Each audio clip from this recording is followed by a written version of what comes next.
Budget ಇವತ್ತು ಘೋಷಣೆಯಾಗಿದೆ. Budget ಬಗ್ಗೆ ಆರಂಭದಲ್ಲಿ ಯಾಕೆ ತಗೊಳ್ಳಿ ಅಂದರೆ ಕರ್ನಾಟಕಕ್ಕೆ ಏನೂ ಇಲ್ಲ, ಎಂಥದೂ ಇಲ್ಲ. ಅದೇನು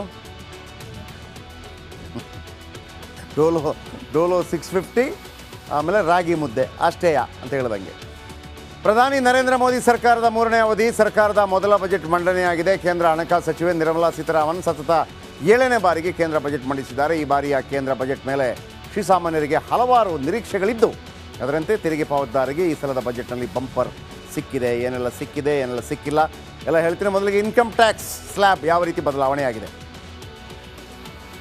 ಆದಾಯದ ಹಿಂದಿನ ಟ್ಯಾಕ್ಸ್, ಇಂದಿನ ಟ್ಯಾಕ್ಸ್ ಎರಡು ತೋರಿಸ್ತೀನಿ. ಮೊದಲು ಎಷ್ಟು ಕಟ್ತಾ ಇದ್ರಿ, ಈಗ ಎಷ್ಟು ಕಟ್ತಾ ಇದ್ರಿ.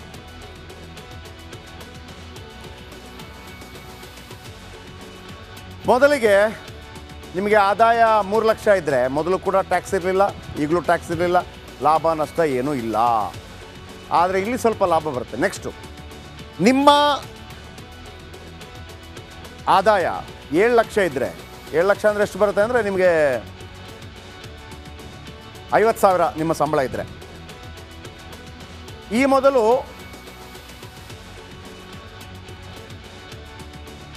ಇದು ಆ ಕಡೆ ಈ ಕಡೆ ಆಗಬೇಕು. ಹಿಂದಿನ ಟ್ಯಾಕ್ಸ್ 30,000, ಈಗ 20,000 ಆಗಿದೆ. 10,000 ಲಾಭ ಆಗುತ್ತೆ. 10,000 ಲಾಭ ಆಗುತ್ತೆ, ಸ್ವಲ್ಪ ಅಡ್ಜಸ್ಟ್ ಮಾಡ್ಕೊಳ್ಳಿ. ಆಮೇಲೆ 10 ಲಕ್ಷ ಇದ್ದರೆ ಈ ಹಿಂದೆ ನೀವು 72,500 ರೂಪಾಯಿ ಕಟ್ತಾ ಇದ್ರಿ.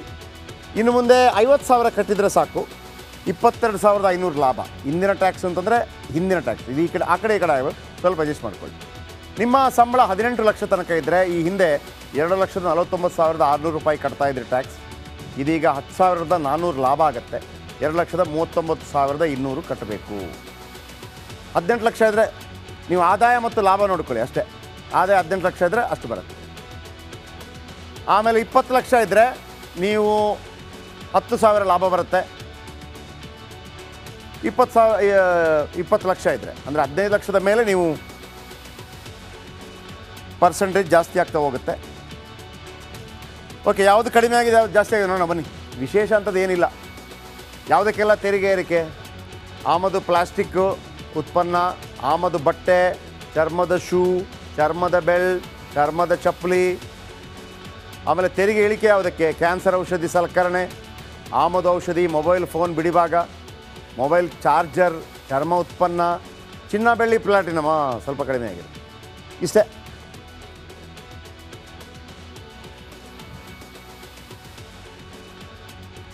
ಆಮೇಲೆ ಕೇಂದ್ರ ಬಜೆಟ್ನಲ್ಲಿ ಕರ್ನಾಟಕಕ್ಕೆ ಚೊಂಬು ಕೊಟ್ಟಿದ್ದಾರೆ ಅಂತ ಮುಖ್ಯಮಂತ್ರಿ ಸಿದ್ದರಾಮಯ್ಯ ಕಿಡಿಕಾರಿದ್ದಾರೆ.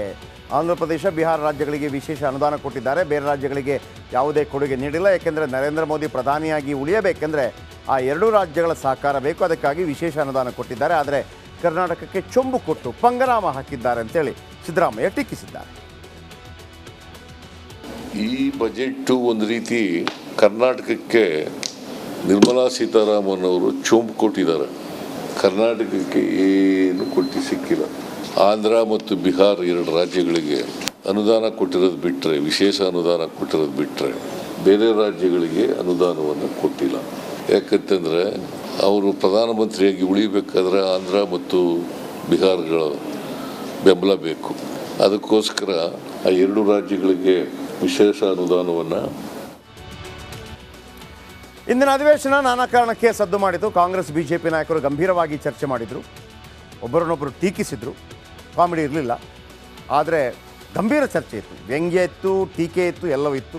ಹೇಗಿತ್ತು ಅಧಿವೇಶನ ಬನ್ನಿ ನೋಡೋಣ. ಇಡಿ ಏಜೆಂಟ್ಗಳ ಇವರು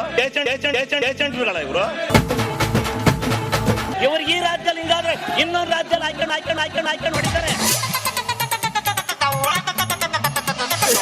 ದಾನಶೂರನ ಗರಣದ ದಾನಶೂರನ ಇದೊಂದು ಮಾತ್ರ ಆಗ್ತೀರಾ ಸರ್? ಮಾತುಗಳಂತೂ ಇಷ್ಟ ಹೇಳಕ್ ಇಷ್ಟಪಡ್ತೀನಿ. ಓಕೆ ಫ್ರೆಂಡ್, ಬಾಯ್. ವಿಷಯ ಗೊತ್ತಿಲ್ವಾ? ಎದ್ದೇಳಿ ಕೃಷ್ಣೇಗೌಡ ಅಂದ್ರೆ ನಾ ಕೃಷ್ಣೇಗೌಡ ಅಲ್ಲ, ಸುಮ್ಮ ಒಕ್ಕೊಂಡಪ್ಪ ಗೌಡ ಹಾಕುತ್ತಾರ.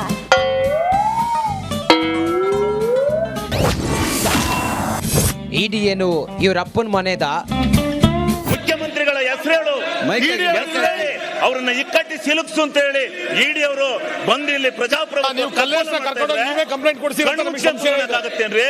ಏನ್ ಇವ್ರು ಈ ಇಡಿ ಏಜೆಂಟ್ಗಳ ಇವರು? ಏನ್ ಇಡಿ ಇವ್ರ ಮನದ? ಇಡಿ ಭಾರತ ಭಾರತ ದೇಶದಲ್ಲಿ ಒಂದು ಸಂಸ್ಥೆ ಇವ್ರಿಗೆ ಈ ರಾಜ್ಯದಲ್ಲಿ ಹಿಂಗಾದ್ರೆ ಇನ್ನೊಂದು ರಾಜ್ಯದಲ್ಲಿ ಹಾಕೊಂಡು ಹೊಡಿತಾರೆ. ಗೊತ್ತಿದ್ದ ನನಗೆ. ಇವ್ರ ಮನೆ ಆಸ್ತಿ ಇವ್ರ ಮನೆ ಆಸ್ತಿ ಅಲ್ರಿ. ಡಿಕೆ ಶಿವಕುಮಾರ್ ವರ್ಸಸ್ ಅಶ್ವಥ್ ನಾರಾಯಣ್. ಏನು ನಾನು ಭೀಮನ ಬಲ ತೆಗೆದು ಬಿಡ್ತೀನಿ ಅಂತ ಅಂದ್ರೆ ಯಶಸ್ಸಾಗಬೇಕಾದ್ರೆ ಧರ್ಮರಾಯನ ಧರ್ಮತ್ವ ಇರಬೇಕು. ದಾನಶೂರನ ಇದೊಂದು ಮಾತ್ರ ಚೆನ್ನಾಗಿ ಆಗ್ತೀರಾ ಸರ್? ಮಾತುಗಳಂತೂ ಮಾತುಗೂ ನಿಮ್ ಕಾರ್ಯಕ್ಕೂ ಎರಡಕ್ಕೂ ಸಂಬಂಧನೇ ಇಲ್ಲ ಸರ್. ನಾನು ಅದೇ ನಿನ್ನೆ ಮಾತಾಡ್ತಿದ್ದೆ ಸರ್ ಬೆಳಗ್ಗೆನು. ಸರ್ ಶಿವಕುಮಾರ್ ಅವ್ರು ಎಷ್ಟು ಚೆನ್ನಾಗಿ ಮಾತಾಡ್ತಾರೆ, ಏನೇನು ಮಾತುಗಳನ್ನ ಉಲ್ಲೇಖ ಮಾಡ್ತಾರೆ. ಆದ್ರೆ ಕಾರ್ಯ ಬಂದಾಗ ಅದಕ್ಕೆ ವಿರುದ್ಧವಾಗಿರ್ತಾರಲ್ಲ, ಯಾಕೆ ಅಂತ. No sir, what has spoken ಹೇಳ್ತೀನಲ್ಲ, ನನ್ನ ಬಿಗ್ಗೆಸ್ಟ್ ಸ್ಟ್ರೆಂತ್ ಸರ್ ಬೆಂಗಳೂರು ಅಲ್ಲ ಸರ್, ಬೆಂಗಳೂರು. ಒಂದು ನಿಮಿಷ ಕೂತ್ಕೊಳ್ರಿ. ಧರ್ಮರಾಯನ ಧರ್ಮತ್ವ, ದಾನಶೂರನ ಕರ್ಣನ ದಾನತ್ವ, ಅರ್ಜುನನ ಗುರಿ, ಭೀಮನ ಬಲ, ವಿದುರನ ನೀತಿ, ಕೃಷ್ಣನ ತಂತ್ರ, ಇಷ್ಟಿದ್ರು ಮಾತ್ರ ಯಶಸ್ಸು. ಅಶೋಕ ಕನಕಪುರ ನಿಂದೆ ಕಣಪ್ಪ. Bangalore belongs to everyone. Definitely, no doubt about that. Sir,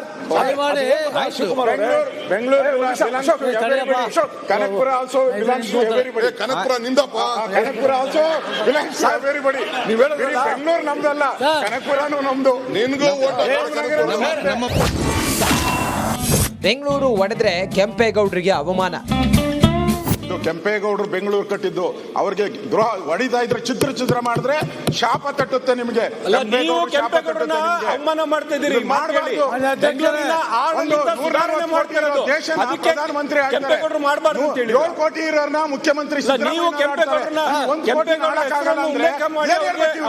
corporation Bengaluru ನಗರದ ಆಡಳಿತ ಸುಧಾರಣೆಗೋಸ್ಕರ ಮುಖ್ಯಮಂತ್ರಿಗಳು 7 ಕೋಟಿ ಭಾಗ ಮಾಡ್ಬಿಡಿ, ದೇಶನ ಭಾಗ ಮಾಡ್ಬಿಡಿ.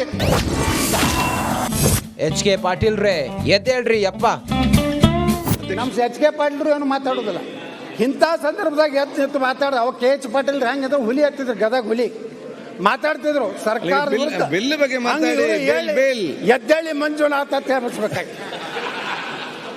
ಎದ್ದೇಳಿ ಕೃಷ್ಣೇಗೌಡ ಅಂದ್ರೆ ನಾ ಕೃಷ್ಣೇಗೌಡ ಅಲ್ಲ, ಸುಮ್ಮ ಒಕ್ಕೊಂಡಪ್ಪ ಗೌಡ ಹಾಕಿ ಕೂತಾರ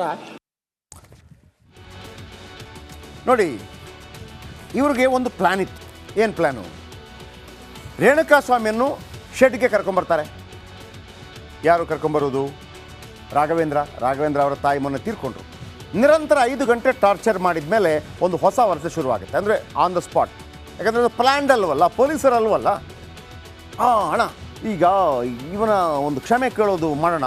ರೇಣುಕಾ ಸ್ವಾಮಿ ಕ್ಷಮೆ ಕೋರುವ ವಿಡಿಯೋ ಮಾಡಬೇಕಿತ್ತಂತೆ. ವಿಡಿಯೋ ಮಾಡುವ ಮುನ್ನವೇ ಸಖತ್ತಾಗಿ ಹೊಡೆದು ಬಿಸಾಕಿರ್ತಾರೆ. ಸಖತ್ತಂದರೆ ಮನಸ್ಸೋ ಇಚ್ಛೆ, ಥಳಿಸಿದ ನಂತರ ಕ್ಷಮೆ ಕೇಳೋ ವಿಡಿಯೋ ಮಾಡೋ ಪ್ಲ್ಯಾನ್. ಅಂದರೆ ಮೈ ಮೇಲೆಲ್ಲ ಪೆಟ್ಟು ಬಿಟ್ಟು